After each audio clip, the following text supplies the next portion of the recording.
So it is 7:02, and I call the meeting to order. Please stand for the pledge allegiance to the flag of the United States of America and to the republic for which it stands, one nation, under God, indivisible, with liberty and justice for all. Okay, can I have an approval of the agenda? Two quick ones. I had sent the board something yesterday that we had just got back from Efficiency Vermont, if folks are willing to look at that tonight. So that would be the indoor air quality agreement. So where would you like to put it? I'd throw that number 12 right before committee reports, so Okay. right at the end of everything else. And then actually, I think Bronson was planning an update today, and I totally left it off the agenda. So if we could work that in After 5. after 5 would be fantastic. Okay, with those changes, do I have a motion for approval of the agenda? I'll make that motion. Thank you. Do I have a second? All right. Any more discussion? I remember Liz is up there. And Steven's up there. All in favor? Okay, thank you. Any public input and announcements? I don't have any. I didn't get any emails. Haven't heard of any. Okay, we don't have anybody else. Okay, so, approval of the minutes from 12:20. Do I have a motion? I will. Thank you. Do I have a second? Yep. Thank you. Do we have any discussion or edits? Or anything? All right, all in favor? Okay. Bronson, you're on for an update. All right. So in case you don't remember me, I'm Bronson Patch. I'm a junior here at Mill River. I'm a student rep for the school board. Since I've last updated you, I've met with the 8th grade, a few students from there, and gotten their advice and wisdom and what they think the school board ought to know. So a lot of their stuff was similar to the 7th grade, and that they had trouble finding specific rooms, and that they had trouble that when they got to middle school, they didn't really know a bunch of the other kids from other schools. But talking with Ms. Thompson, apparently the district has got a grant, and Ms. Stewart Ruck is facilitating more team building exercises this year for the 6th grade. So that's the next steps, what's going on now. And that sounds like what I did when I was in 6th grade, and that really helped. So that should be getting better in the next couple years. Next, what I talked a lot about with one of the students from 8th grade was moving ahead in classes. Like, I did it when I was in middle school, and there were a handful of other kids in my grade, and there's a few in every grade that like skipped 7th grade math or skipped a science class just because they were ready to move on to the next class. And from my experience, from the 8th grader's experience, and from the other kids in my class that I've talked to, we found it really helpful when there's a cohort of us, or just when it's not just one person going ahead into class. And talking to my friends that didn't do this and chatting about our experiences, I feel like it's totally possible for more kids to get a leg up and go ahead in a grade skipping like a certain middle school class. Because I felt like a lot of it was catching up the different kids from the different schools in the district. And then personally, I know it's been very helpful with getting all my credits done and just planning. It's allowed me to do much more in high school, having knocked out a few credits beforehand. So I would encourage you to maybe look at more ways to encourage elementary school or middle school teachers to find kids that are ready to move up and maybe skip a class or two, move up in a a grade. And just in some classes even. And then one of the last things we talked about was like planning for high school, talking to their middle school school counselor.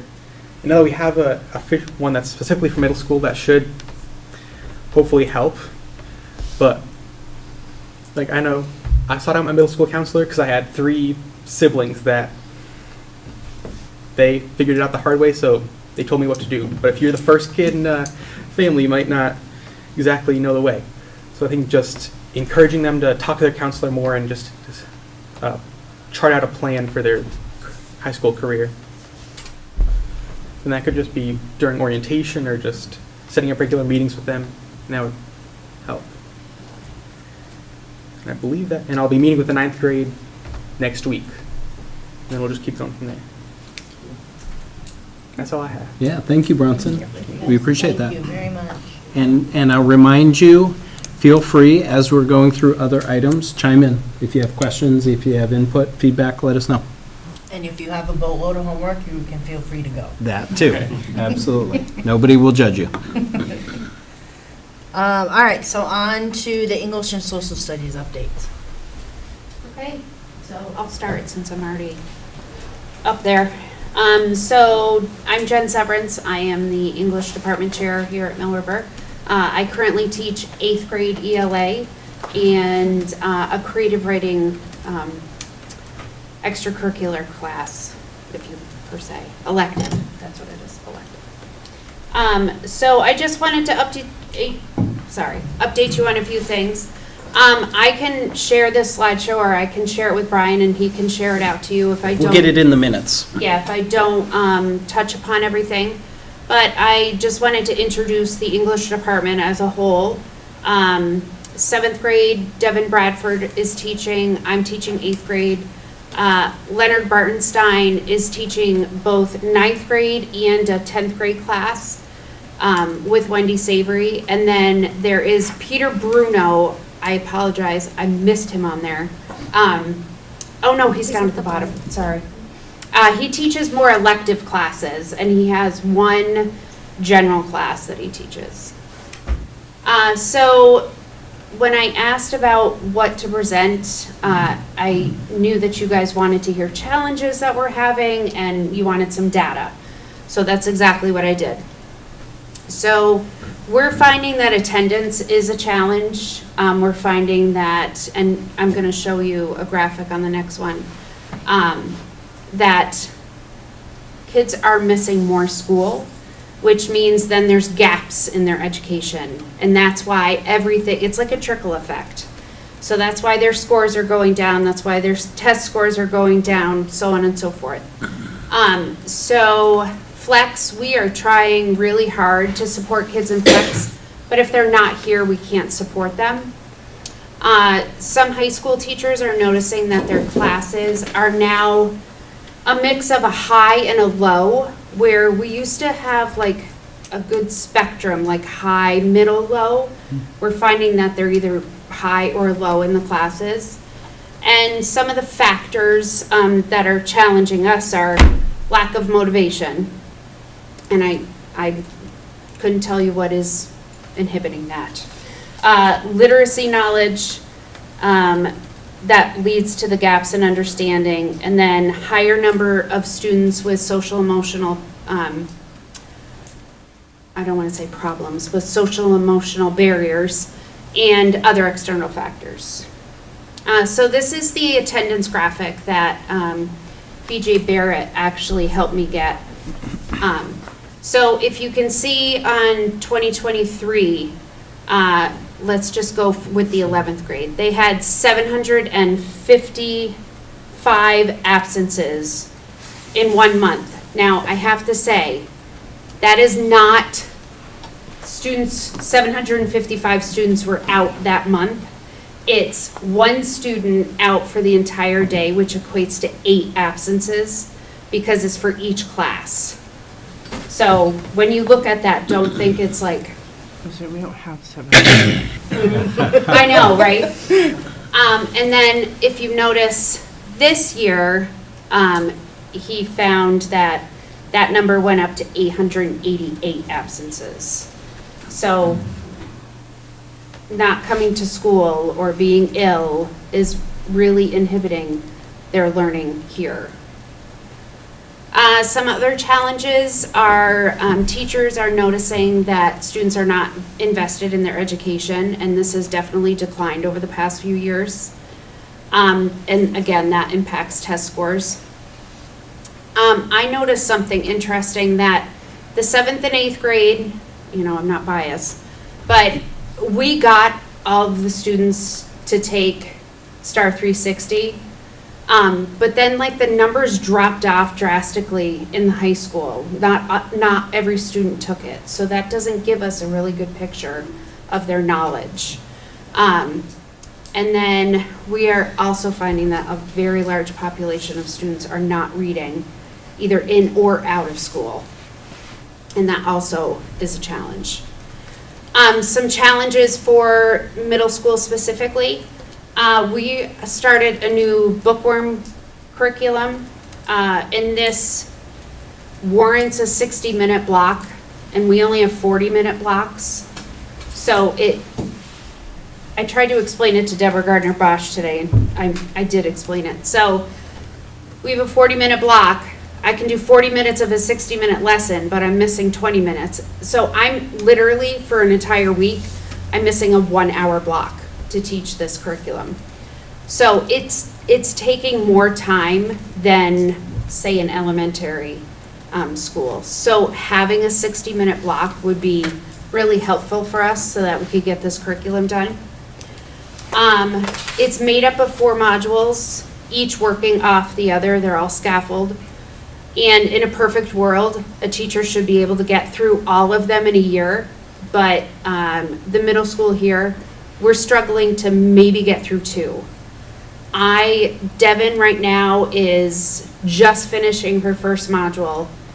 I am on lesson 14 and 19, depending on co-taught and regular class, out of 34 lessons in that module. So I want it to be done semester 1, not gonna happen. I wish it would. But the other data that I included was assessment data for Star 360. This is fall of 2023. And if you can see the green areas, those are our students at or above benchmark standards. So this, it's very promising. So you start with 7th and end with 12th. These are by star level, and it's broken down into the proficiency levels 1, 2, 3, and 4. And then I know you can't see this, I apologize, but this shows the progression. This is 7th grade up here, and this is when they were in 3rd grade. So this shows their progression from 3rd to 7th grade and how they are faring on the Star 360 test. So I went through 7 through 12. And then just quickly what we're doing. So again, we're doing bookworms in the middle school. 7th grade has an overarching theme of understanding others. Devin just finished up Enchanted Air, and she's moving on to Code Talkers. And then I am working, my overarching theme is learning to advocate. Our first novel was Shipbreaker, or our novel that we're reading right now is Shipbreaker. And it's talking about types of energy, clean energy, renewable sources. And I'm hoping to get done that by the end of the semester. And then I'm going to be moving on to a novel called Just Mercy. And then I just wanted to, give you some tidbits about what the high school is doing. Leonard Bartenstein, one cool thing that he told me that he's doing is he's doing Taylor Swift Tuesdays. So they are taking Taylor Swift songs and they are analyzing them, and he is connecting them to his curriculum. So he took one of her songs and actually compared it to Beowulf, which I thought was outstanding. But this was also a student suggested that they wanted to do this, so he's trying to give a lot of voice and choice in his classroom. And he's inviting adults into his room to talk about books that they're reading to try to get kids interested in reading. Wendy Savory, she right now is doing 20th Century Lit. She's reading The Things I Carried. She's working on a culminating project for her Vermont Wild. And she's working really hard with AP. Peter Bruno, he's doing poetry. In Film and Lit, he is doing On the Waterfront, and then he's working with the theme of choices and dilemmas. They're reading Shakespeare in Honors 10, and then AP, they're working really hard to study for that AP exam in May. And then that's it.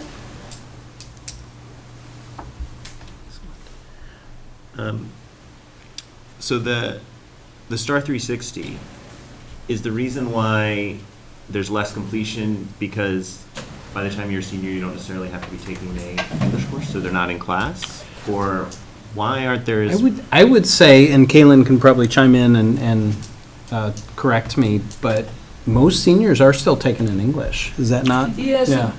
they need 4 years of English, Yeah. and so we usually run into more issues around the math because they only need 3 years of math. So we have a lot of juniors or seniors that aren't taking a math course, but that's something I'll definitely have to look into about our numbers. I know it has been an issue or was discussed as an issue last year when I was meeting with departments. And so, yeah, something we have to look into for consistency with our numbers. A couple of those numbers might be Stafford students, because our Stafford students are likely on our roll still, but not actually taking STAR assessments with us. But I don't think that accounts for all of it. Because my assumption would be that would be weighted heavier to kids that are doing well, right? Probably. Yep. So you're missing the cohort of kids that aren't necessarily doing well if they're not able to complete something like that. Some of it might just be refusal to complete, but we can look into it. A senior sitting down to take a test they don't want to take, it's harder to get them to take it than 8th grader. Middle school, it's a lot easier to sit down with your group of students and have that pep talk and get it done. Seniors, it's a little harder. Maybe I just don't understand, because is there a set block time that you say this is when we're doing our tests? There's a window. So there's a window of time, and then teachers are expected to have their kids take it. And so when Jen talks about like absenteeism, trying to get all the kids within that window, there was also sort of a switchover of roles at the beginning of this year through conversations with Brian and BJ. Karen McCullough has in the past done a phenomenal job of getting all the students who were absent, sort of pulling them in to the library, and that's been switched off her plate. And so trying to figure out a system where when kids are absent, trying to find a time in the day when they can take it. So do you have a percentage of the high schools? We got a good look at middle school if they took it. We don't have a good look at high school. That's, so do you have a percentage numbers? Are 50% not taking it? Are 25% not taking it? So I had 28 12th graders took it. Yep. Out of a class of Which is 60. 60, Yeah. I'm going to say Yeah. 65 comfortably. Yeah. It's less than, would you Less say than 50. 65? Yeah, around 55, 60. Less than But half. I do want to point out that 60-something percentage of our seniors did access flexible pathways the last couple of years. And so when we do talk about students who might not be in our building to take this, it's not just Stafford kids. It would be our early college students, our students that have work experience that might not be there that period. So there are potentially other reasons. But there are ways they could be taking the test. Yes. Yeah, definitely. I mean, if you have to set a time and say this is when we give the test, there should be a way they can take that test. So we'll know how we're doing. Yep. And I think some of the challenge too, and again, we can look into it a little bit more and figure out exactly what's happening. Part of the challenge is we didn't used to have our seniors, and I'm trying to remember if our juniors even, but there was a time when our seniors didn't test, period. we didn't give them the local STAR assessment. Maybe go back about 4 years. So that's been a little bit of a culture shift. That sounds about right, 4 years. There's been a little bit of a culture shift of, well, seniors don't get tested. To, well, now I know my siblings never got tested. Why do I have to do this stupid thing in 12th grade? I'm getting ready to graduate. Why do I need to do this? So definitely some challenges there. Definitely something we can look into because it matters. Bronson? I know that like a bunch of kids in my class in the grade above me Yeah. will have, like the teachers don't really want to take a day out of the curriculum Yeah. to just test, so they'll plan it for a day that they're planned absent, or they'll just say today we're either taking a summative or you can take a STAR if you haven't already taken it in a different class. 'Cause a bunch of people take like 2 English classes or 2 math classes at a time. So but in 8th grade, like remember you missed severance. Yeah. You had a day, you went around, made sure everyone was signed in, and we all did it at the same time. Or the other teachers are either they say you can take it if you haven't already, or it's a sub trying to do it. So I think there's just a little easier to catch stragglers in the middle school, and once we get up to the seniors, it's a lot harder for folks to avoid the test. Yeah. I just think it needs to be resolved. Well, If you I come here in think the spring and that, say, we don't have scores for 50% of the students in the high school because they opted out or didn't want to take it, that's not going to fly. Yeah. With me, anyway. We can definitely look into that and report back. There are probably going to be students who still refuse to take it, and we can let you know if that's the case. We can let you know how many. so is Yeah. it not required? I'm having this huge This is- issue with, this is not actually required. This is something we do locally because we want to have a common assessment in place so that we can know how students are doing, whether or not we get state results back, or, like last year, they switched the state test. Because So, seriously, yeah. our 7th and 8th graders, Yeah. I think you go from 7th and 8th grade thinking it's mandatory, you have Sure. to do this because your teachers are making you do this, Yeah. to then 9th Yeah. being okay, and then 10th, 11th, and 12th is like, who cares? And in theory, are you Can wanting I to just say jump in? something? I'm Yeah. sorry, but Yeah. that, No, no. no. Seriously, it's the way it perceives. Andrea, don't not apologize to me, okay? Because So I just want to tell you how I use this, though. This STAR test gives you a ton of information on a student. It tells you the level of words they can read, the instructional reading level. It tells you if they struggle with word recognition, reading comprehension. So it helps us to tailor our curriculum to meet the students' needs. That's how we use it. So maybe we need to be carrying that through. Yeah. Because really, honestly, not even just looking at the numbers, like, and I don't know, I'm not putting you on the spot or anything, Bronson, but seriously, like when you come into 7th grade, students are, well, today is a 360 day.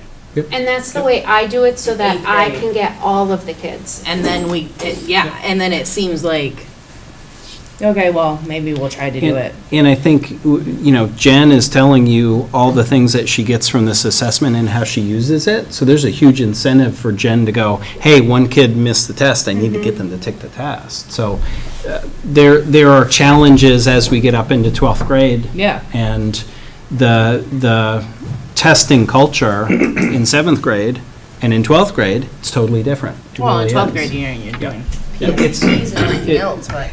And I'm not saying it's not an important thing to try and address, but it's a lot more challenging with your 12th graders than it is No, with and your- that's why I was And I saying think it, part because of- I think that we need to start changing the mindset of it. If it's helping our curriculum and helping, And you we know, our made, staff. we made the decision locally to require the 12th graders to take it, because we thought it was important for them all to take it. But Paul, and then I know Stephen wants to say something. But, so you're requiring it, but only less than 50% are taking it. Well, in theory, a local assessment like this should be used to inform how you're teaching your students, how you're tailoring your instruction of them. It shouldn't be used as a grade if they just don't take it, that they get a 0. That becomes problematic if you're just saying, well, this is compliance-based, if you don't take it, you get a 0. That's problematic. So it's hard, seventh graders, you can sit down and have a conversation about it being important, and the way you're using it, they see that it's important. You know, what I used to do with my students, and I'm sure Jen does a similar thing, is we would look at their scores and we would talk about their scores and we would set goals for growth. So if we set goals for growth, they're invested in taking the test. I had kids who were psyched when they got a better score. And I do too. They want to see the improvement that they make. And then if they see that their score went down, they ask me to take it again. It's a lot harder conversation to have with a senior, but if I told my middle schoolers, hey, if you don't take this, you get a 0. You need to take it. I'd have some that wouldn't take it. But How about a carrot on the end of the stick? well, I think the conversation with the students about their own growth is the carrot. And lollipops work really well. Thinking And- donuts. And again, there's a reason we said it's not okay to not test our seniors. You know, we could have just let that be our policy and we'd never test seniors, so we wouldn't report scores to you. But we felt it was important that we changed that about 4 years ago. So we started, Let me ask you this, do parents get these scores? Yes. Yes, So we get printouts. if I were a parent of a senior and I didn't get a score, I'm going to say, where's the score? yep. How do Surprisingly. I know my son went through 7th through 12th at Yep. Mill River and has a good grade and really knows what he's doing? I think by the time our caregivers have seniors, they're not asking. You know, we have a lot of, I think middle school is maybe the cutoff there where we would still get a lot of middle school parents who would say, hey, I didn't get something, and they touch base. But I think once you get further up into high school, parents are relying on their kids to make sure they're doing what they need to do. And if a score report doesn't go home for a senior, I don't think we've fielded many phone calls from, Not fielded Yeah. any. We send them out at the end of the year with report cards. And Glenn does a good job at making sure those happen, but Yeah. I've not ever fielded a phone call on Star 360. Yeah. Because by junior and senior year, the conversations we're having is around the SATs as Yeah. the data points. and Stephen. part of the rationale back when we didn't have seniors take this was that, oh, well, they're taking SAT or something else, and we said, well, yeah, that's great, but it still would be useful to take this. Sorry, Stephen. Useful to us. Right, taking the SAT is useful for an 11th grader or 12th grader. Very true. It's more useful for us than it is for them, arguably. Yeah. And I just wanted to say I appreciate the teacher that was used as an example, creating relevancy for the students here. I think that's important. Yeah. And I wonder if we would see more investment from classes like that moving forward. And I just wanted to see, could we go forward a slide or two where there was all the colored bars, the next one maybe? Next one, where there are horizontal bars. Yeah, I just wanted to look in here, because it looked like it's, to me, a lot of over time kind of dropping scores. Yeah. And Can you send Stephen, us a slideshow? the trend that we've seen for a while would be that scores don't decline too much generally on average until a little bit maybe in middle school and then a bit more in high school. And that's a trend that we've watched probably for about 10 years. You could have anomalies this year or the next year, or you could have like up the 8th grade there, you see that in 7th grade, that red grows a lot, but then it jumps back down. You'll have anomalies every once in a while, but I think generally we see that there's a slow decline from kindergarten up to middle school, a little bit bigger decline in middle school, and then unfortunately a larger decline in high school. I think if Well, I would be interested in just knowing some of these, where that trend seems to be broken. Yeah. And is that Yeah. a teacher that was doing great? Is that Yeah. trying something different in that school? It looks like, the 6th grade and 4th grade on here have these years of Yeah. more folks that are above benchmark levels. So These- that would be interesting information, I think, to kind of go along with this.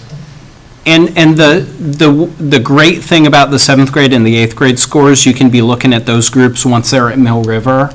If we're looking at elementary scores, you know, like the 3rd grade, 4th grade, 5th grade on here, those are all our 4 schools combined.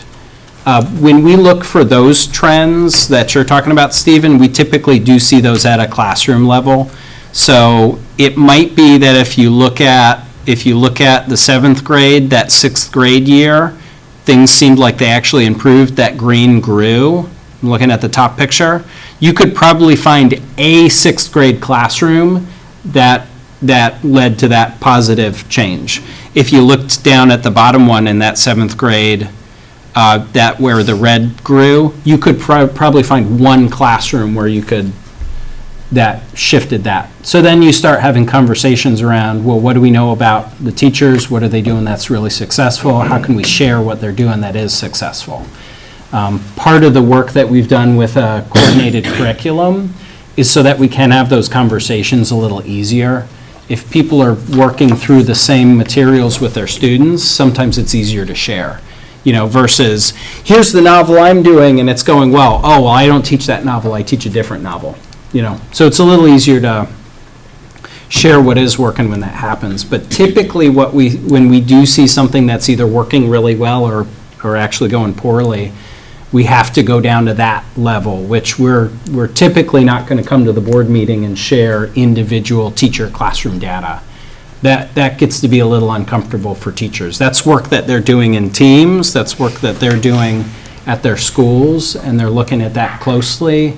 But we typically won't bring that fine grain detail to the board, if that makes sense. So just like for specifics, with this new coordinated curriculum for ELA, our middle school teachers are heading into their 2nd full release day to work together, and we're using grant funding to try to get coaching from the company. We have the professor who created Bookworms coming for the 3rd time this year to speak with the teachers on the release day. On other release days, and that's grant funded, on other release days, the teachers all get together with their writing prompts. And all 6th grade teachers would have the same writing prompt with student work samples, and so they are able to sit down and go through that student work sample. Another key piece of that is that the Bookworms curriculum is research-based, and we are watching the data nationally from that program, and it is showing major growth. So it's not just Mill River data, but we're making sure that the curriculum we're using is based in data. No. And going through this, like Jen was talking about, the first time around, we're figuring out, oh, we can't squeeze it into a 40-minute block. You know, what can we do to make it work better the next time around? You know, it's always a challenge when we bring something new on to figure out the best way to use it to support our students, I think. So, yep. And this is purely ignorance, so that's something that I should know already, but is a student's day the same? Is it rolling blocks, or is it every day you have the same? The high school, 7-12 has an interesting schedule, because Jen did mention there's the 40 minutes, there's the 60, or the 80, the 70. Is it 70 now? I thought it was 80 always. 3 40s and a 70. It's 70 now. So Monday and Tuesday and Friday are on the same schedule. Wednesday and Thursday are block days.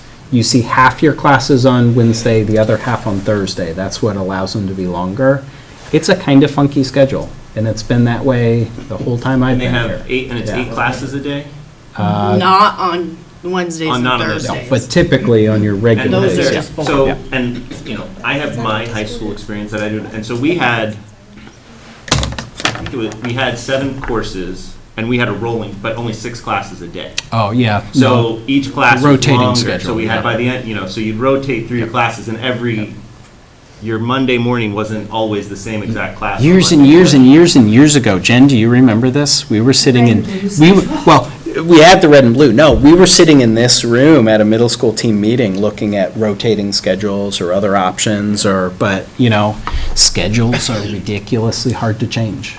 Yeah. It's something that's been I just talked think around it's here for a like long time, but it's hard to do. It's really hard. challenging, but I know that if I took a class on Monday morning, that Monday morning class is going to be harder Yes, then, than any 2 other hours class that I later. have during the week. When you're awake. You know, when you're Yep. coming back from school or whatever, and it's like, Always having it the last class of the day is hard too. and also Yep. you Why get a my short, son you has get a me. longer. Yep, yep, yep. The last block of the day, you never learn as much, You yeah. So, also my have question- Stafford, like, so you have like kids going to Stafford who Yeah. take like an A block with us, and so if you did like rolling blocks, they only have that A block like Yeah. one, you know. Yeah. Yeah, There's we had so work many studies in my like- high school too, like where I grew up, we had all this, the same kind of stuff. They figured it out somehow. I'm just trying to figure out if curriculum is based on 60-minute cycles, and we never have a 60-minute cycle, how can we have a curriculum that works? Well, so for this year, this curriculum is supposed to be 4 units of 60 minutes a day. Knowing they only have 40 minutes a day, we've said only do 2 of the 4 units. So like, that's what we're doing for this year. We're not saying you have to magically fit in. Yeah. But yes. Figure it out. We're Yeah. also looking at what else could we do, for sure. Lynn? Yeah, just a, the bookworms curriculum is, where does that start and where does it end in terms of grade level? So that's going from K up to 8, Okay. Yep, same as math is K-8 now. which we never had K-8 for ELA. I mean, we kind of sort of did that with Louisiana Believes, but we never really, I don't Not with think. Fidelity. Yeah, yeah. And the goal, I mean, right now it's hairy and it's hard, and I'm so grateful to the teachers who are putting in all of this hard work, because they're the ones really pushing to make it work. But the goal is, 2-3 years into a coordinated curriculum, that the practices are familiar with kids, that we don't lose all of that time with kids learning when they have to learn new ways of doing things. I mean, that's half the research on coordinated curriculum, is that how much faster kids can learn when they know a way of doing something. And so I keep promising them that if we give it a few years, really, we're going to see kids start to do incredible work with this. And I mean, you heard when K3 came to you last year and was talking about their data with bookworms, by the time those kids get to 7th grade, hopefully Jen's life is way easier. I can, and I'm biased because my daughter just like today came home, was like, oh, wait a second, ran to her backpack, pulled out her bookworms assessment that they had done today, and she'd gotten, circles on on the, on that, I can't think of that word, on the rubric, all for it. And she was like, she couldn't wait to show us, and because, it's performing well. I don't know what the other kids are doing, but, so I'm biased, and I think it's great. I got one more question. It's still a work in progress because it's new though, and our teachers are working hard to figure it out. Bruce? For Jen, actually for anybody up there. It's been 3 years since I've been teaching here.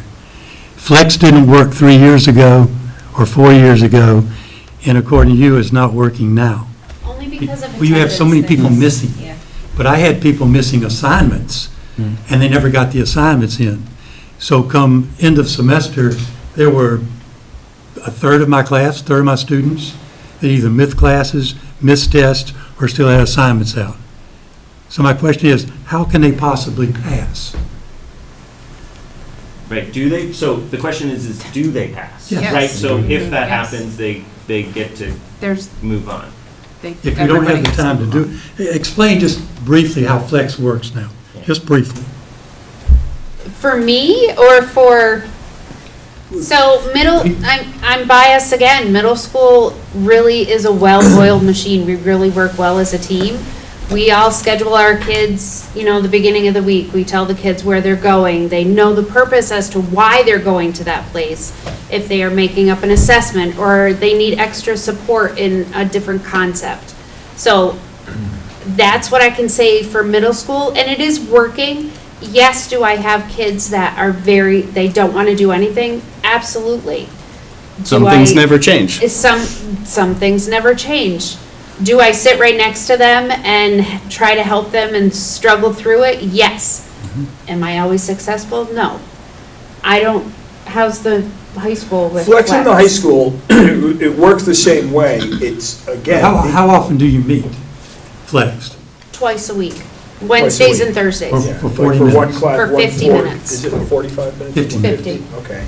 So it's the same idea. The idea of Flex, again, is to give kids support, the idea behind Flex, and it does work. where it falls, the problem with Flex is, again, with this attendance now, Flex is just overwhelmed with kids who weren't in school. And so you're constantly, instead of helping other kids, giving support to the kids who need support on the stuff they're working on, you're constantly getting the kids in here who just missed the test last week, or missed the course last week, or who missed the slideshow, or who missed the presentation. And since it's the same kid who was absent in all his classes, all the teachers are after the same kid. And even then, there's only, I mean, I can have a kid in my room and help them and give them support, but if I have 8 students in there, there's really only so much individual. So Flex is really crucial and really important, but it doesn't solve a lot of problems. It gets overwhelmed in the sense that the numbers are just, and really all the teachers I talk to, not just at Mill River, but in California and France even, have the same attendance problem. And it's this attendance thing it really backs everything up when kids aren't in school and you're constantly worried about the kids who weren't there, not the kids who need help, the kids who need struggle. Which is why I think test scores, these kinds of test scores are important, so they don't slip through. And I got through, but only did a third of the work. Okay, one more, and then we really I was need gonna to say, I move don't on. want to keep beating it. No, we really need to move on. So, back to the attendance thing, is this because we're lingering on colds, COVID, flu, or is it just because they're absent, they're tardy, they're missing, their best guess is fine?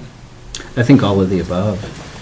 I think there was a struggle where during COVID, anything could be an absence. You know, we had a really challenging, and the information that was coming our way was telling us to be very careful about, you know, marking a kid absent and holding something against them when we shut our schools down, you know. So there was this weird thing where a kid could be in their bedroom, log on their computer, and be present. And that worked for, you know, in some cases 6 months, and then we had the weird hybrid schedule at the high school where they were in for 2 days a week. So is there a point where you absent a certain amount of days? Oh, you no longer absolutely. have? Yeah, it's Absolutely, true. absolutely. All that went out the window during COVID, though. But it's Yeah. back. So we had this weird period where you've got some kids who in middle school could log on their computer, not do much of anything, and go about their day, and that, yeah, that never got Right, counted as but an not this absence. school. But that's gone now. No. But I think we're seeing attitudes from folks that are similar to that. So it's been a hard transition back. I think if you look So I at. used to be able to do this. Why Oh, do we wait, need to come to class? Why do I have to be here now? Yeah. Yeah. Well, and I think too, we were turning people away from the door when they were sneezing. You know, we had really strict requirements, and now we don't anymore. I do still think we have a lot more kids who are out due to illness that before COVID would have been here and sick. So I think, like I said, all of the above. There's a little bit of an attitude change where sometimes parents and sometimes kids got used to, yeah, it's no big deal if I don't show up. But then some are legitimately sick, and they're not coming in because they're legitimately sick, but they might have come in the past. And I think we are seeing some students who are refusing to come in more than we ever saw students refuse to come in. So kind of that social emotional needs that Jen was talking about. If we look at math and English, and we look at even, I think, behavior, I think all of those have gotten better since we've gotten back from COVID. I think attendance, and tell me what if you feel differently, I think attendance is the thing that's lingering the most and is still the hardest to kind of get back to. So how many kids are close to that if we keep saying, oh, the attendance is bad, attendance Yeah. is bad, Oh, attendance? yeah. More than likely, it's Yeah. probably the same kids that the attendance is bad with. Tends to So be. how Yeah. many of those kids are on that cusp of, guess what? You're not Truancy. moving on. Yeah. Well, the tricky thing is truancy can't keep you from moving on. The But if state, they're not testing, how do we know if they're passing? they have to do the work in the course. So Peter could say a kid can move on or not, attendance can't. That was when the state said we're moving to a proficiency-based system. The state said you can no longer, it used to be X number of days triggers an automatic failure and that was it. Can't do that anymore. So if a kid has missed 100 days of school, but sits down with Peter and does what he needs to do, and Peter signs off, then the student moves on. But Does that make sense? if Well, sorry, procedure, is it clear? Maybe not, does it make sense? Oh, Yeah. it does, but Yeah. I feel like we're just moving kids along and they're, But only if they're doing the work and the teacher is, all right, that's where I'm getting to. yeah. If I'm out to make sure they can write an argument, Yep.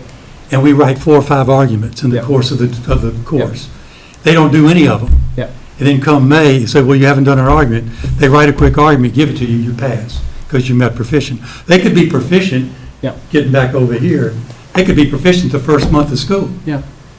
Just clap out. Yep. I'm going to, give me the curriculum, I'm going to do it.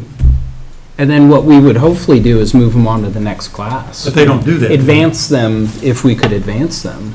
But they don't clap out. They don't do that. They sit there in the class and don't do their work.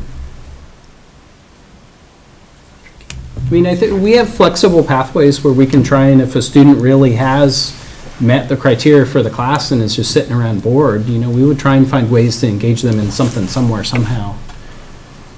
But the attendance shift that's a big difference. But that was probably a change maybe 6, 7 years ago, because it used to be automatic failure. And there was nothing you could do about it. If you missed too many days, you were just done. But that's not the system we can exist in anymore. Okay.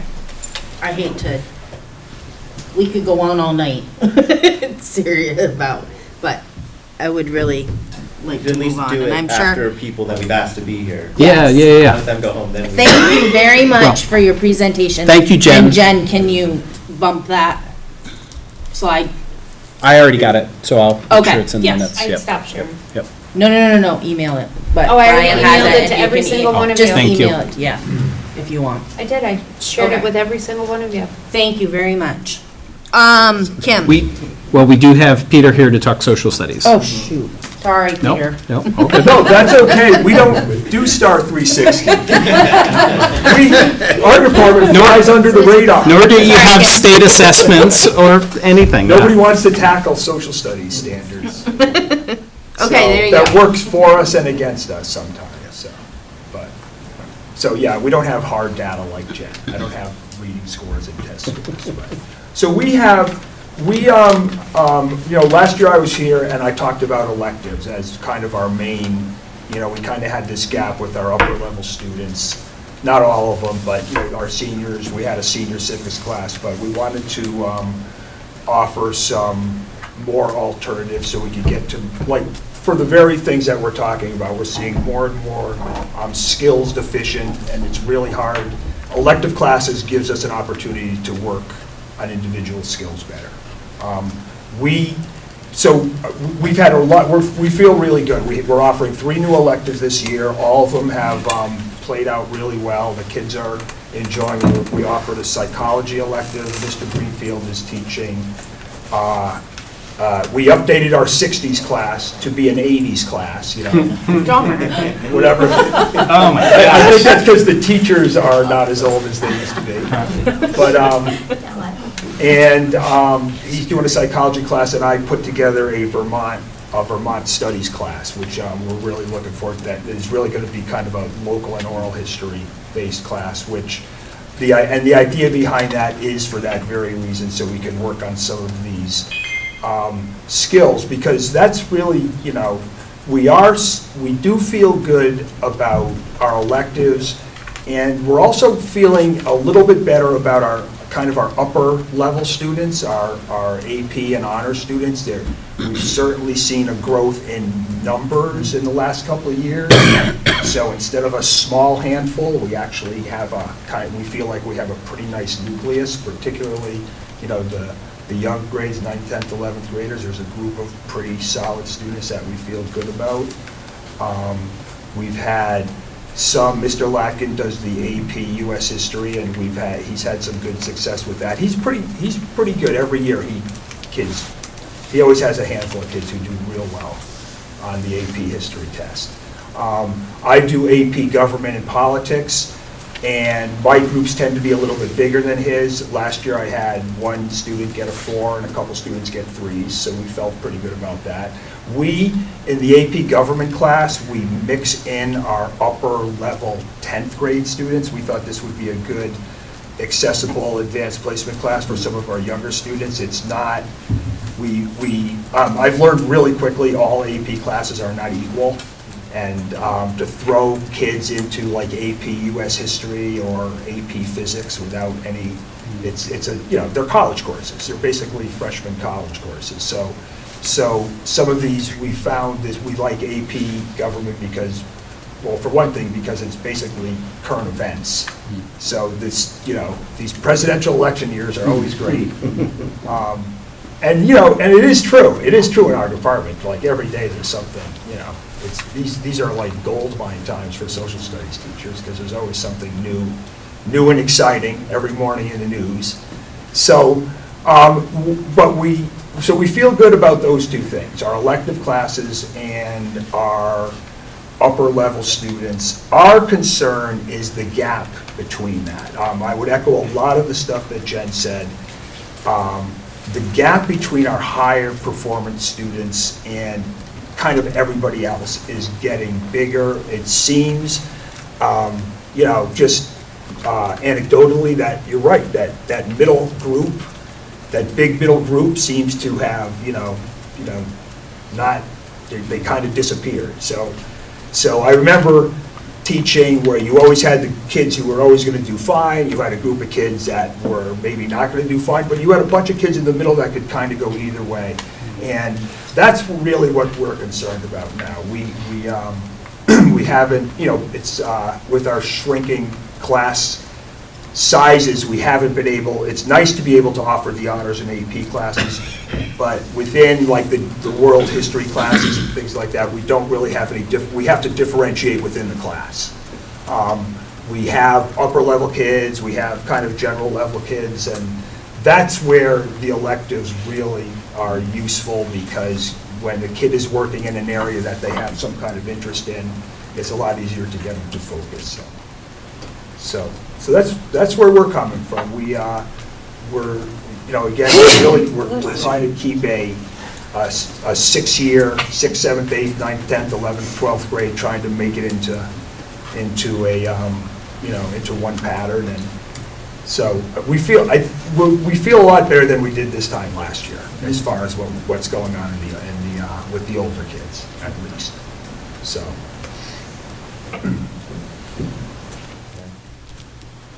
And the same, you know, I would reiterate, my biggest problem is attendance for me personally. You know, just kids who just, it's one thing to be absent once every couple of weeks, but once a week, twice a week. And teachers are just spending all their time scrambling on the kids who are absent, which really takes away from the time that you have to work on, you know, the needy kids, so.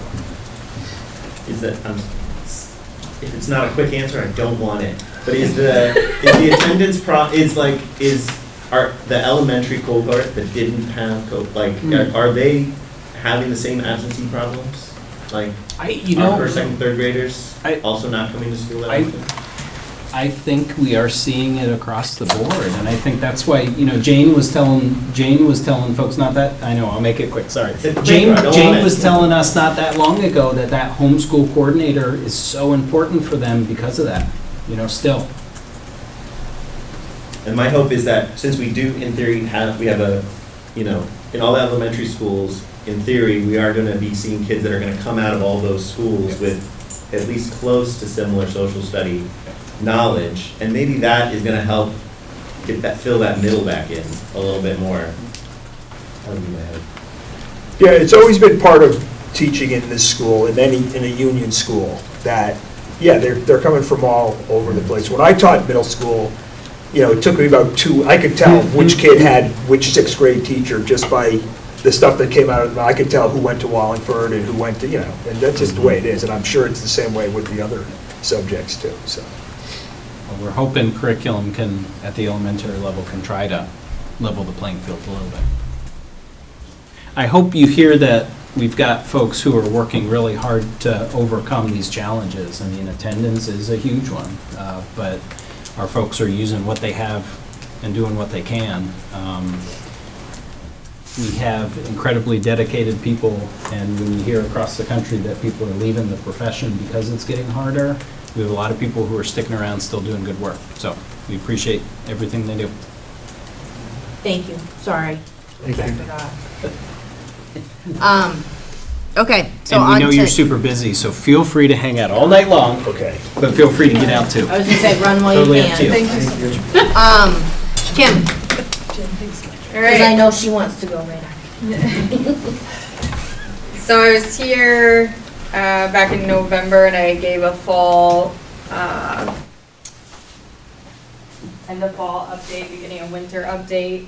So now that we're in the thick of winter, so as of today, we have 380 students, 7 through 12 here, and we have 162 student athletes participating in winter sports. It's about 43%. That's our highest percentage since we've been using this program for online registration since 2016 for the winter season. We have established a JV boys basketball team again. We do have 6 8th graders that are participating on that team. So that number 29 for middle school boys. We have 2 teams. We have a 7th grade team and an 8th grade team. Wrestling is a combined team, but I just broke it out so you could see numbers, upperclassmen and middle school. Our indoor track team, which is in its 2nd year, has 14, and we have 3 students from MSJ that are competing. They compete for MSJ, but practice here at Mill River with us. And they're doing some amazing things. They just had a meet in Utica, New York. They went down to New York City to the Hall of Fame down there and experienced some great competition. We have some athletes that are in the top 10 in Division II, which is awesome. Snowboarding, we're up to 15, and those competitions are going to be starting this month, as well as alpine skiing. And then you can see our cheerleading numbers.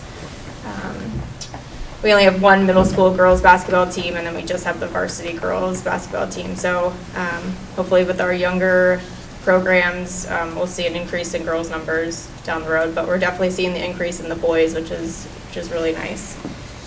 And then you can just see like what it's been since 2016 in the winter, how many students we've had participating, and what that percentages look like based on student enrollment, just to compare where we're at. Looking ahead, we're looking good for spring sports for coaching. We just need to hire a middle school softball coach. And there will be, and I'll talk about elementary at the end, but we will be sending out a survey to elementary families and getting an idea of whether it'll be a 3 through 6th grade or 5 through 6th grade baseball softball program, and if that's something they want the district to take over. So we'll see how that comes back, and I can give you an update at a later time. There will be varsity boys soccer back here in the fall. It'll be 4 years since we've had it starting this fall, but we will have a team. Super excited about that. Peter Roach is really excited to be back here at Mill River and having that team. Just a couple updates on projects that we've been working on. We finished the work on the middle school softball fields, so we will have 2 fields for softball this spring to play and practice on, which was going to be great. Last board meeting, you guys approved work to be done to our basketball hoops in the main gym, so that's going to be happening this month, which is a real necessity. So I appreciate that. Big picture goals, a lot of the same stuff is on there. Digital sign for out front, used for anybody within the school for announcements. Establishing a Hall of Fame for Mill River athletes. I talked about it at the Buildings and Grounds meeting I went to a couple weeks ago. There is a definite need to update the middle school bleachers, especially now that we're hosting elementary games. I don't know if anybody went to a game yesterday here. The gym was packed. The bleachers really are not safe for that many people to be sitting on. So that's definitely going to be something coming down the road to look at again. Again, we talked about it at Buildings and Grounds, but just to keep it on everybody's radar. Track and field still kind of in the works, but kind of been put on the back burner right now with some other things that are going on, but still talks about that going on. So elementary athletics, like I said, all basketball games, 3rd grade through 6th grade are played here in the middle school gym. They have 1 3-4 girls team. They have a 3-4 boys team, which has 22 boys on it, so it's split into 2 teams, 1 coach. 5-6 girls has 1 team with 14, and then 5-6 boys, there's about 19, and they have 2 teams with 2 different coaches. And then we have about 25 cheerleaders, 3rd through 6th grade, participating. So that's about 90 students district-wide for elementary.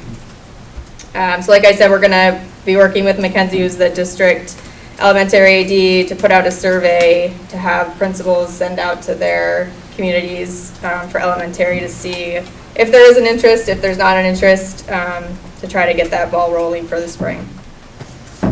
And I'll throw this in, because we've been talking about our elementary students and those numbers and trying to improve those programs. That was a big conversation last year. 3rd grade through 6th grade might only be about 300 students. So 90 of those is 30% of our elementary students, which I think is a pretty great number when we talk about high school athletics being around that 30% number. So, questions for Kim? I got a question. We've heard about absences all night tonight, how people don't show up, people just take out. Do absences have any effect on sports and other extracurricular activities, and what are the effects? Sure. What- So I'm coaching the 8th grade boys team, basketball team. And I can tell you attendance all around middle school to varsity sports right now in the winter is lacking. Kids aren't showing up for practice. They're also not showing up to school. But it really feels like this winter's been the first time that we've seen the lack of participation when you're joining a team and you're on a team, and them just deciding when they want to show up to practice. I think myself and Kaylin and Karen, we've worked really hard to establish an eligibility and hold students accountable to that.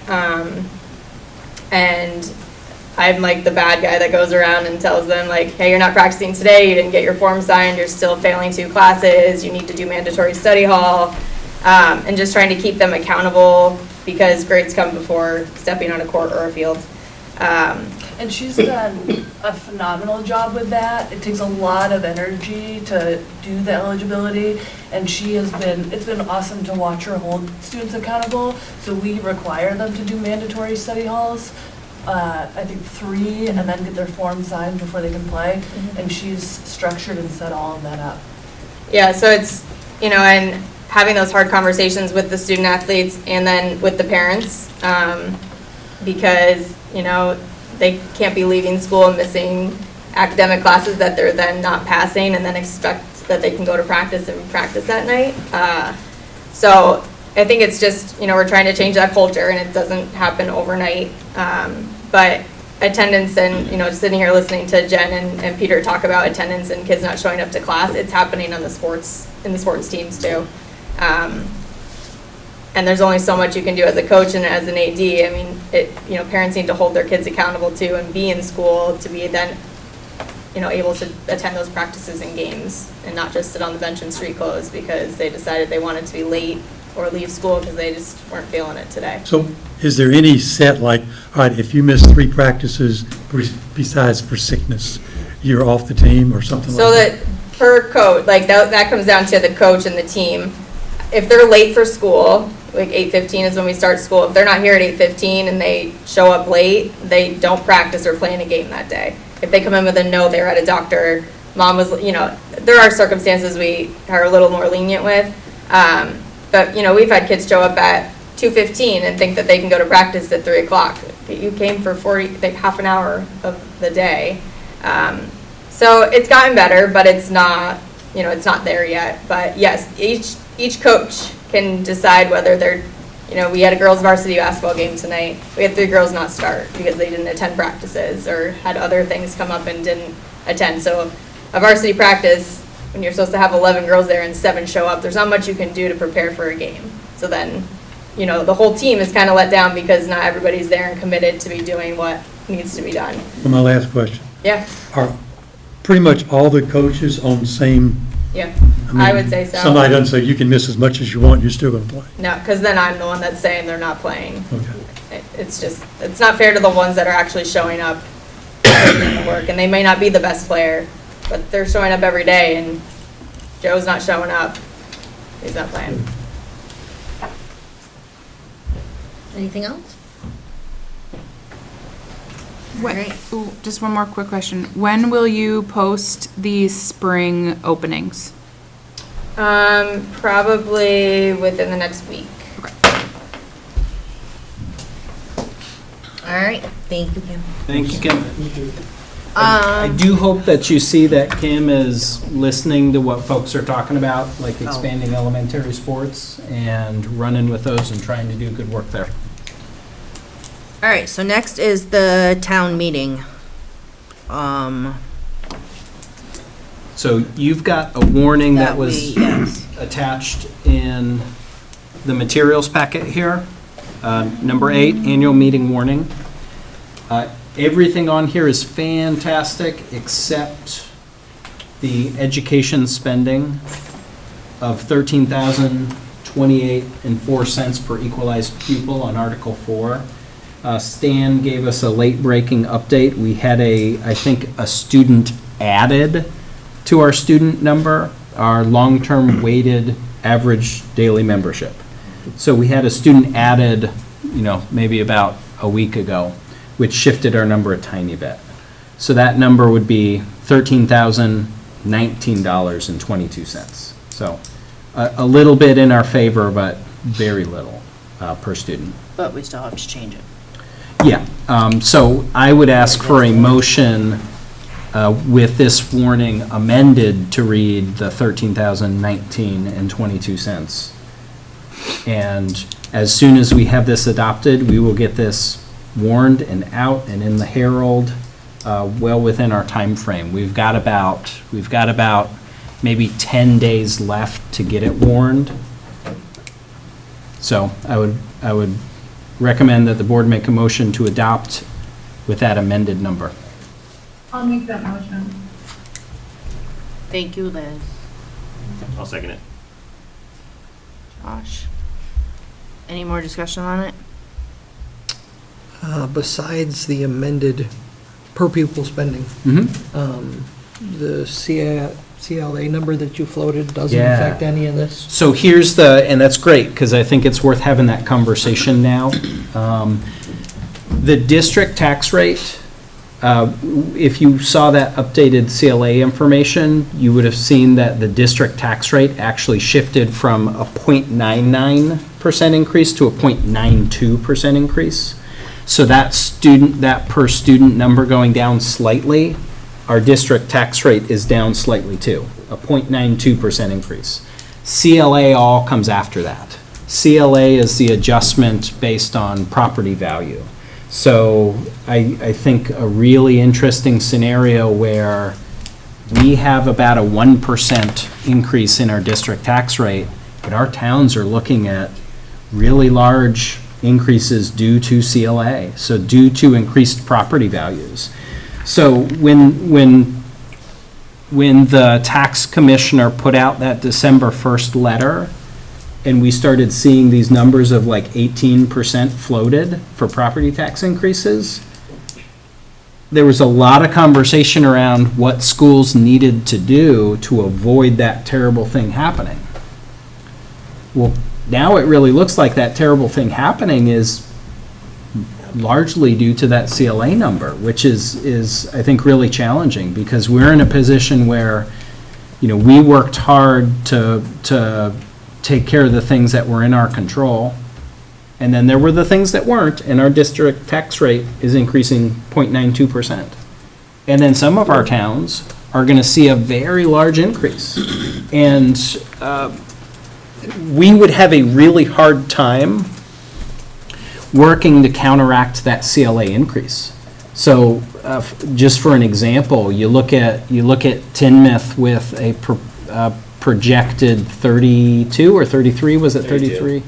A projected 33% increase due to CLA.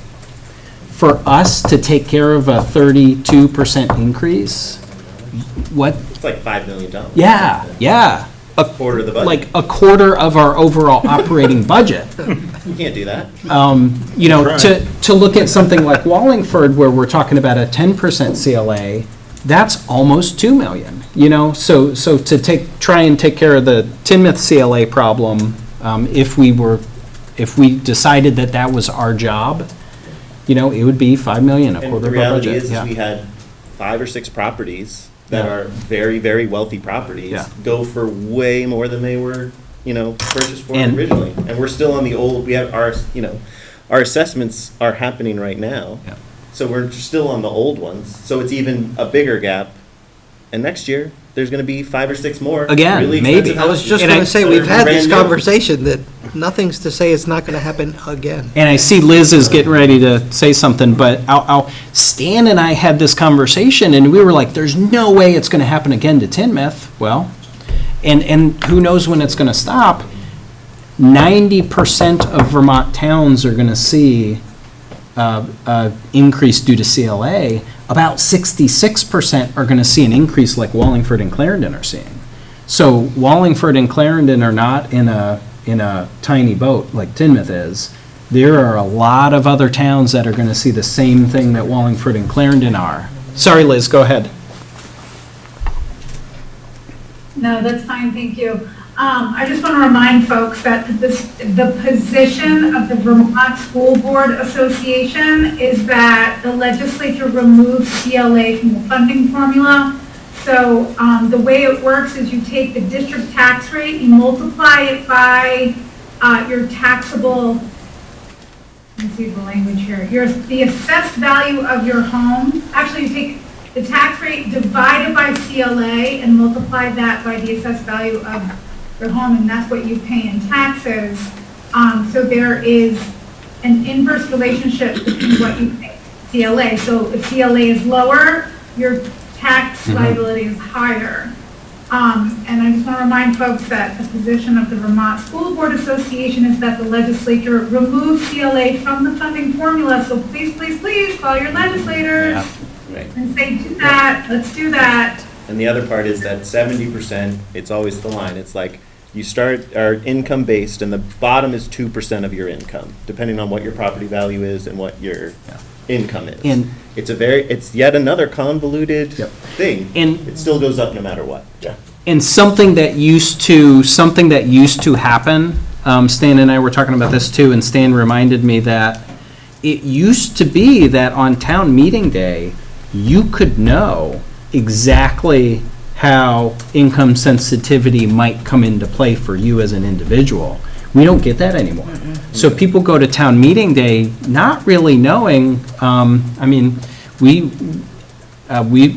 would get the homestead paperwork, we'd get it a couple of months later, and they'd tell us, you know, here's how much of a rebate you'd get on your property, you know. So you're going into town meeting day blind. In some circumstances, not even knowing what the tax impact is going to be. And the cap for that, for income for like last year was $128,000. So if you were under $128,000 of income, and there's certain property requirements, but most likely you get kicked. You're not paying what the rate is. You're getting some form of property tax credit back, but Some type of prorated, based on a formula.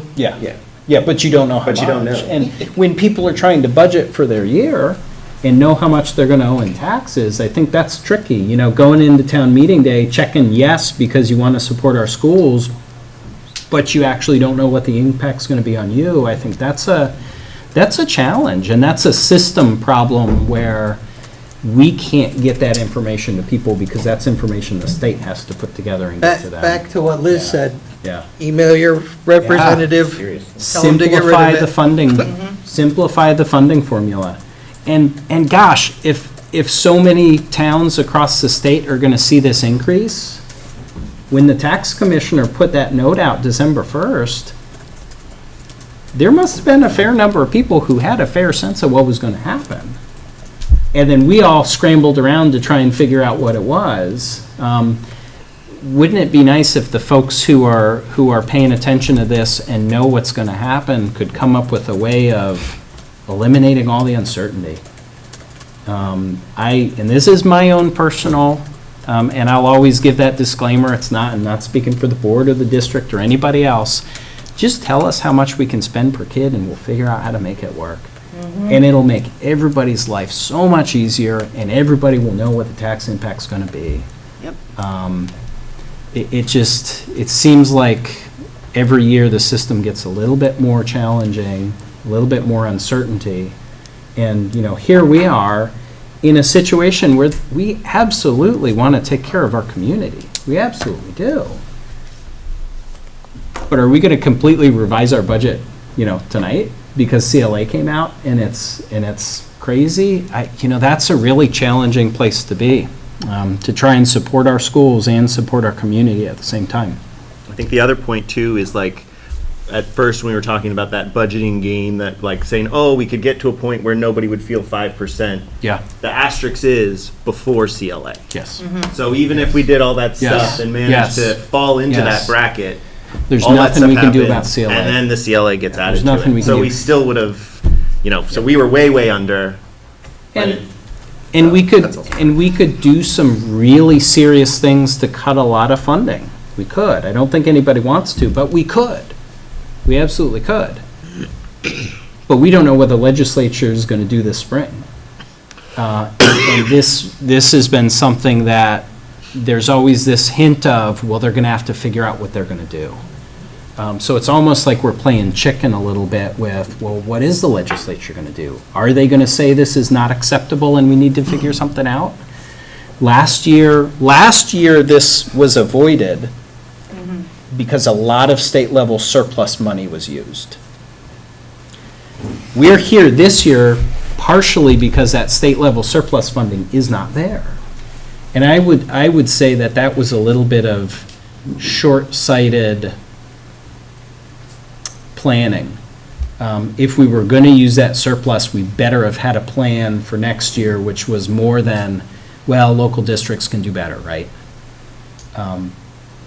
But we didn't have a plan that was better than that. And here we are, and we're, stuck in a tricky situation because of that. But hey, the legislature in the spring could figure out maybe the tax forecast, maybe taxes collected ended up being better than the forecast. Maybe there is surplus. We can't bank on that, but hard to say what's going to happen. So we're at a vote. Yep. That was all discussion. Yep. So But I all in. think good to, sorry, Andrea, good to know the CLA context and how that has nothing to do with this warning in front of us. I think it is adjacent to it, but it's not. Yeah. So all in favor of the Warning. warning with the change in Article 4 to Perfect. be $13,000. $13,019.22. Awesome. All right, thank you. Okay, moving on. And call your local representatives. Yes, please do. Constant. We have next is Title I carryover, and I don't remember what that is. So that is one where we have Title I grant funding that we get as part of a formula grant every year. Sorry, let's make a motion, then I can discuss. I would ask the board to make a motion to authorize the chair to sign the Title I carryover waiver application. Thank you. I'll make that motion. I'll second it. Okay. So now discussion. So we get grant funding as part of a formula grant from the state. This comes from the federal government. Formula grant means they do math to tell us how much we get. So based on the number of students we have that qualify for free and reduced lunch, we get a certain number of dollars. There are some pretty strict guidelines around how this funding can be used. This is something that historically we've used for intervention services in the district in the past a lot. We can use some of it for curriculum work. We can use some of it for like counseling, mental health supports. But we've got a list of things that we got to look at to be able to use it. Some of the best ways to use this funding is personnel. We went through a couple of years where it was hard to hire, and we had some grant-funded positions like an interventionist or things like that where we didn't hire, and that grant funding goes unused. What this waiver would allow us to do is to use that grant funding in the next year. So if you don't use it in the year that you're supposed to use it, the waiver lets you use it in the following year, if that makes sense. Hence the carryover. We are fully staffed under the grant, and we have our priorities set so that we can spend it, but we're making up for a couple of years of not having been able to spend it, if that makes sense. So that's the reason this comes to you, so that you can sign off on that, so we can get it to the state and keep working to use those funds. Questions about that? All right, so, all in favor? Oh, we already did that. Question? You already did No, that? I was raising my hand already. Okay. I swear. Josh is just Didn't super prepped right now. Forget. All right, we're good. Thank you, everybody. Okay, so next is, our announcement of the tuition Stan, change. do you want That's to Stan. jump in and do that?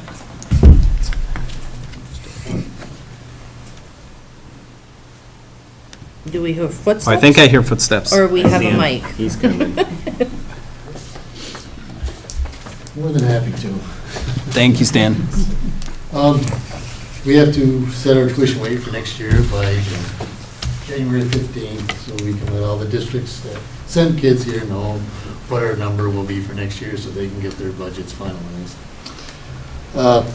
For the elementary school, I'm asking to make a motion to set the rate to $19,000. That would be a 6.74% increase over last year's number of $17,800. The high school, we are asking the rate to be set at $20,250, which would be a 6.58% increase over last year's number of $19,000. I don't have too much information in regards to what other schools are doing in the area. Rutland City sent theirs out last week. The high school rate they set was $22,000, and the elementary rate they set was $17,003. So, And I think Stafford's 21,000. yeah, I think. 21. Does that sound right? 21.6, somewhere around there. Okay. So we're right around with everything. So I would ask those two rates be approved by the board for FY25, $19,000 for the elementary and $20,250 for the high school. I'll make a motion that we approve the increases. I'll second that. Any more discussion on it? All in favor? All right, we're good. Thank you, Stan. Thank you. Thank you. I would like to make a change and push off the board goal reviews till next meeting, I think, given the time, as that it's almost seems 8:30 reasonable. and everybody's brains are gonna Yep. start exploding soon. To have enough time to actually have that conversation. Yeah. So that leaves us on to the air quality Yep. thing, and I will put that down here. So I would ask for a motion to, this doesn't take a signature, a motion that the board approve funding this project, $380,000 through the indoor air quality grant. I'll make that motion. Which, yeah, we have an email on that. Yep. I'll second it. Any discussion on it? Just background, this is like a project for Tinmouth that was first quoted and designed as a different project that was going to be basically like air exchanger. It wasn't going to deal with heating or anything. Tim modified it, it got approval from the state, so now it's going to be like mini splits in the classrooms in Tinmouth. It's a lower cost of the project, and it actually can be done. And But the other one was not going to be able to And be the, done. well, the challenge was the other one we didn't get bids on, actually, which is crazy because you look at $380,000 to do this project that's not bad to do the project. The company that Yeah. designed the project Yeah. didn't bid on the project. But That must have gotten lost on somebody's desk, Well, or they There's just a lot of decided. places you can make money these There's days, and not that also- many people doing it. there's a lot of federal funding out that schools are trying to finish using. So people are stretched thin and we can't find contractors. The great thing about this is it also addresses the summer humidity problem that Tim has been trying to talk about with a lot of our schools, that we're getting into situations where we need to remediate that.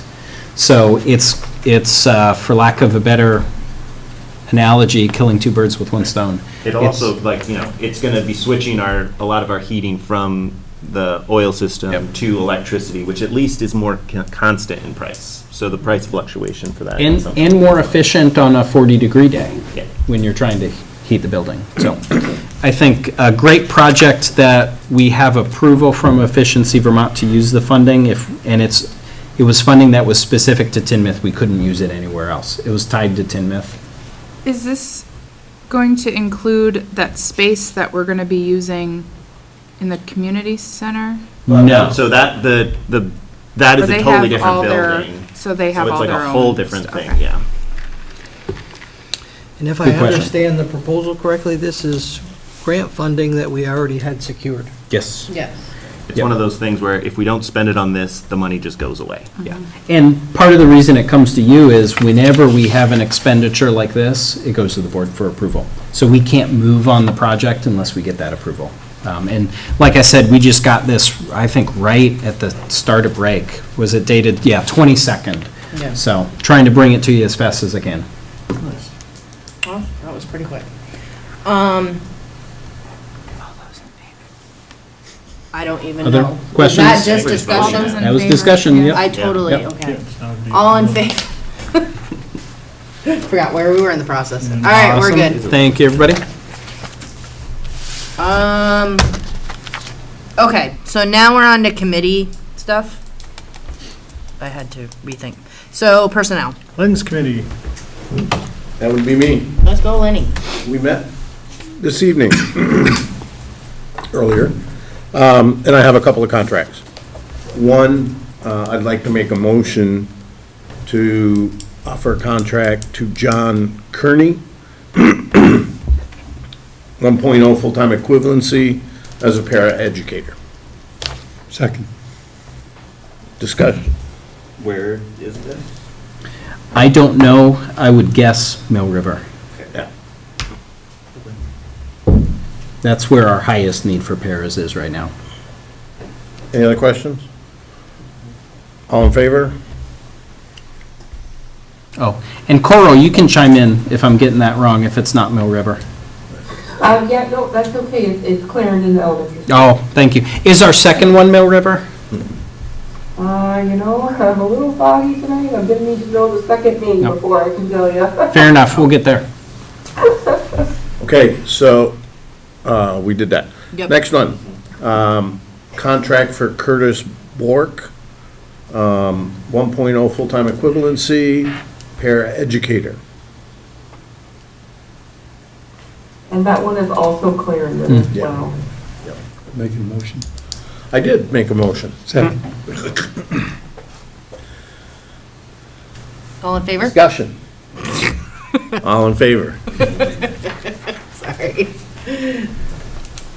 Okay, one of the other things we discussed tonight is the superintendent evaluation tool, and I shared the first draft of the 2024 superintendent evaluation with the committee. I will now send it out to the full board. And I would appreciate any and all feedback on it. And so then we'll update it. I'm sure we're not going to, well, I know we're not going to be done with draft one. So, and hopefully, at the next personnel meeting in February, we can kind of button that up. When is your contract? When do we need to do that? Probably before February. I think the contract date says that, well, if you're not going to offer me a contract, you need to do that by February. Yeah. So you need to do that fast if you want to go that route. Okay. Technically, you don't have to renew my contract. There's no timeline on that. But I think if you don't renew it, if you don't non-renew it by February, I think you got to renew it. You just got to figure out when you're going to do it and how you're going to do it. Yeah. Does that make sense? So you'll be getting that hopefully in your email. The other thing that I just discussed in the, well, I guess this best goes under agenda building, so I'll hold off on that. Your next meeting? Our next meeting is February 7th. 7? Is what it looks like, yep. Is it at 6 or is it at 6:30? Actually, I'd like to have it at 6, particularly if we're going to be looking at the evaluation. Okay. So I'll write that down, that the next meeting is February 7th at 6 here. And the survey is going to have a strongly worded comment that we need to have all our feedback done by a certain day. Yes. Good. Okay, that's all I have from personnel. All right, so now we're on to policy. And try to multitask here. We have 2 that have already gone for second read and have come back. So I would like to make a motion that we accept policy A7 and policy A6.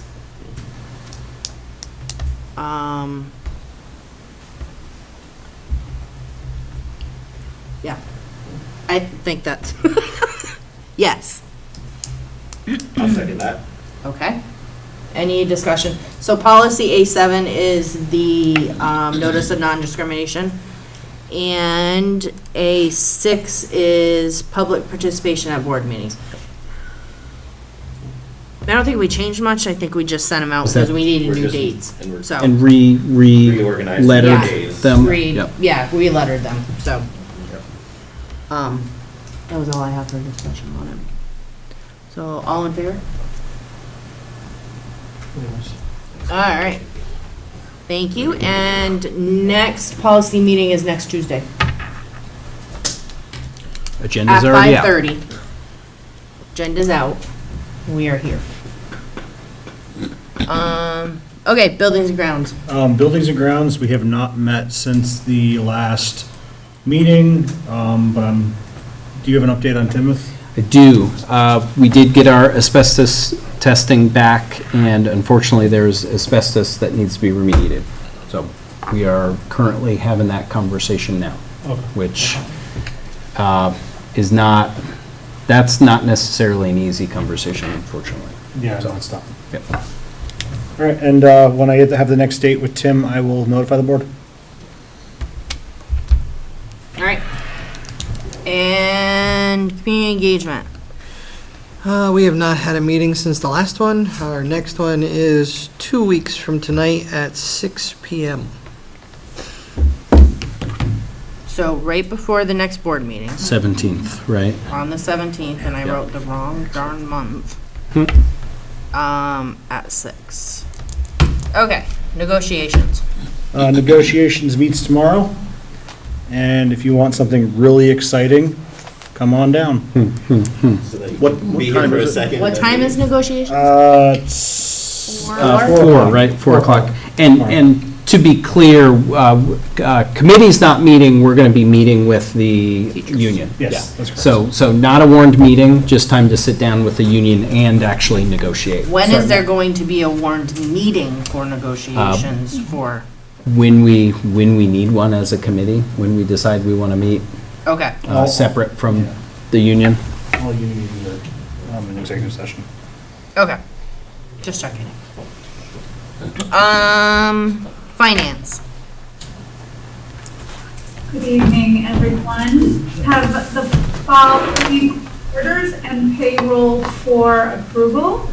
For pay orders from the general fund, we have a pay order in the amount of $37,266.01. Also, we have a pay order in the amount of $2,202.50. We have a pay order in the amount of $2,474.32. And we have a pay order in the amount of $2,020.24 for a grand total of $43,963.07. From our student activities account, we have a pay order from Shrewsbury in the amount of $200.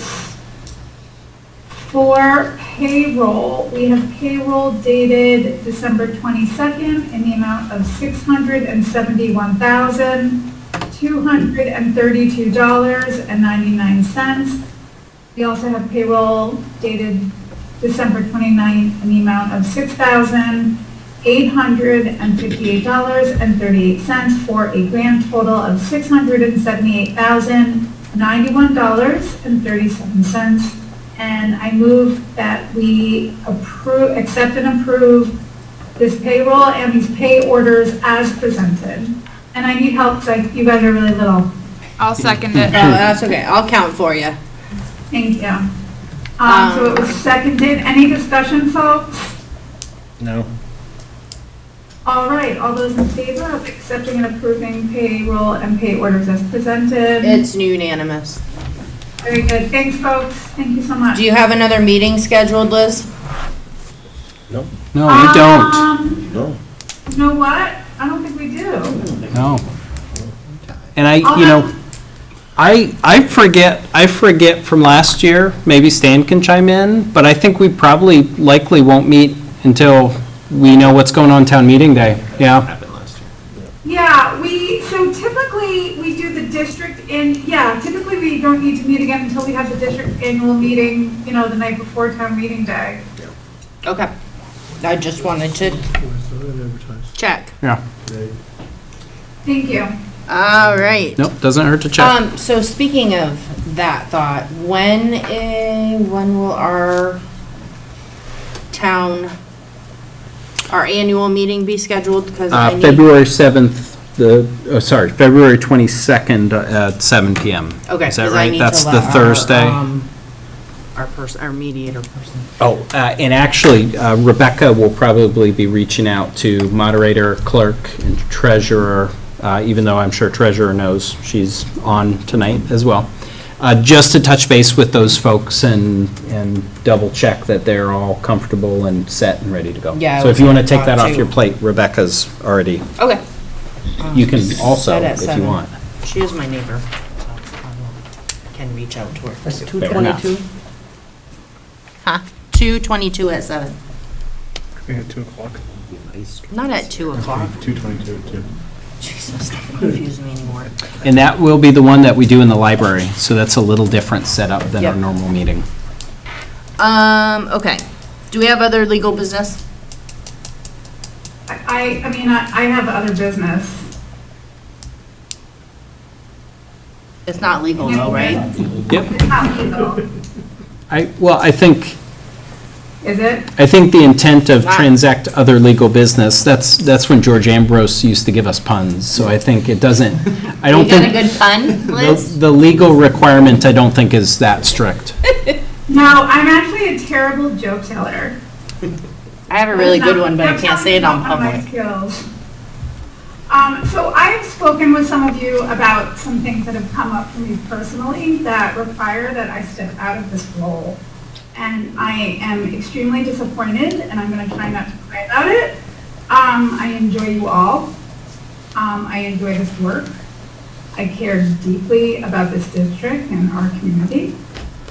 And I'm happy to stay on until town meeting day when a replacement can be elected. And I'm happy to speak with you all individually and in private. Thank you. So You will be missed. We will, yes. Yeah, who's gonna do our numbers? She doesn't want to work. I know. I vote Len. We will No, miss you. just kidding. I think he has the spreadsheet. So, and here comes the legal part of this, Here does actually. come the legal Here comes the legal part. I wonder if it's prudent for the board to accept a resignation and then to, We can't, no. Can people run if there's not a vacancy? Well, she can, She doesn't want a vacancy until March, she's so we basically may saying her just last day's have like to. March 1st type of thing, you know? I mean, I don't know. I'm not sure how to do it. Maybe we have to look into it. I mean, I can and also, see. I'll do whatever is Well, best because for the good. in the of past, board. well, in the past, and this is what we did with, Adrian. no, Wallingford, Maria French. Yes. She vacated resigned, the but then seat. came- We appointed her until Election Day.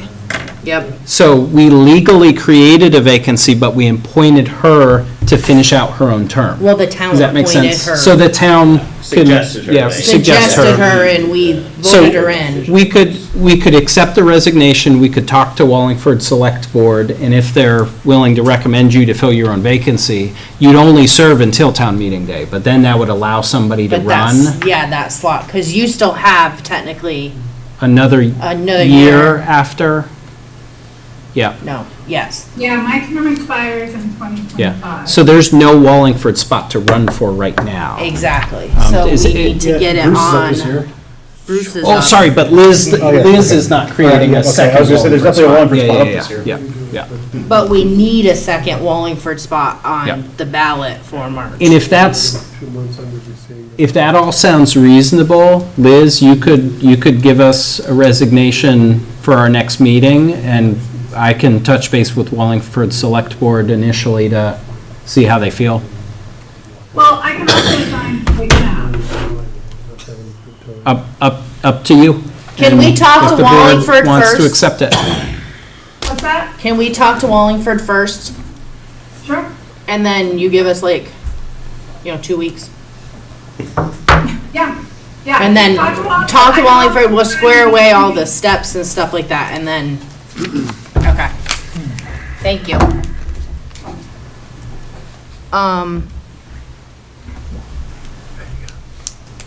Okay, agenda building, I'm sorry, Nope, totally fine. brain's done, I'm done. So all I have for agenda building is the board goals, Yeah, because we bumped that. because we needed to bump. We had tentatively scheduled Wallingford. Is that still, Can we just have the board goals? well, I think if And the we, vacant position, what we're gonna do. I think if we do Wallingford and board goals, because if you think Wallingford's maybe 20 minutes. Oh, yeah, that's true. And then board goals, we'll have a lot of time if We those are haven't yet had really our big Wallingford. items. Yeah. Nick? PCBAs. Yes. Can we get an update on where we stand on those? I know we talked about them several months ago. Some action was taken. Yeah. Nothing's really going to happen till summer. There will be some, I can give you a quick one right now. There will be some additional testing that's happening. That additional testing will not interrupt any of our operations. Remediation work we'll figure out and do this summer, if that makes sense. So. Perfect. There you go. It's not even on Yep. next agenda. I'd like to request Yep. that when we put together, whoever puts together this thing, Yep. that we allocate a little bit more better time-wise.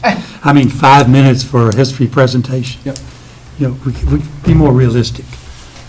Well, 20 minutes. I think we had a lot of time scheduled, but I We think did we have a lot. spent far more on English than we generally would Well, spend if you on only those had 5 things, minutes.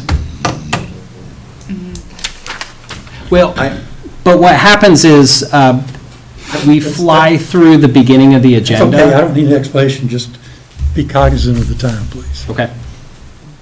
Okay, so are we just having board goals? No, Len has something. Yep. Okay, Len. Thank you. You're welcome. Sorry to hold you up. No, you're fine. I have a couple of, well, one major concern in terms of personnel. We seem to be getting or it's my impression that we're getting a lot of resignations lately from various positions.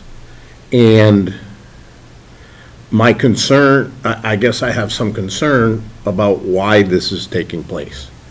And so what I would like to put on the agenda for 2 weeks from now, we can form an ad hoc committee, which in fact we've done in the past. Ad hoc committees will be given a charge and specific timeline and provide regular reports as well as a final report upon completion or said charge or timeline. Members will be appointed by the chair. So because it wasn't on the agenda, we couldn't do much with it tonight. But I do think for the next meeting, we need to discuss a charge for this committee, an ad hoc committee, and look into, and we'll also have some information from some folks through exit interviews. And I think I have some concerns about some of the reasons for the resignations. And I think we need to look into it. So do you want to? Discussion of the ad hoc committee on next agenda. Yes. Yes. Yeah. Yes. Was trying to think of, yeah, Matt. I was just gonna say, I haven't been part of the exit interview, so I don't really know the reasons, but it does seem, having been on the board for the last 3 years, that this year, that seems like there's a lot more of them than there's been the last 2. So I agree with you. Yep. Thank you. Okay, so we'll have those No, that is, three. and that is absolutely accurate, I think. Yeah. And I think pooling all that information together and looking at it in one place and seeing if there are trends and, things that line up makes tons of sense. So are we physically at Wallingford next meeting? That would be the plan. Okay. All right, so anybody else have anything else they want to add to the agenda? I did have scheduled tentatively, Deborah Gardner-Bosch was going to come and talk about intervention. Okay, I'll talk to her and see if we can reschedule that then. We can leave them. That would likely not be until end of March then. That's fine. Okay. We get us passed. Do we need a executive session? I don't have anything right now. None I'm aware of. All right. Adjourned at, I can't see.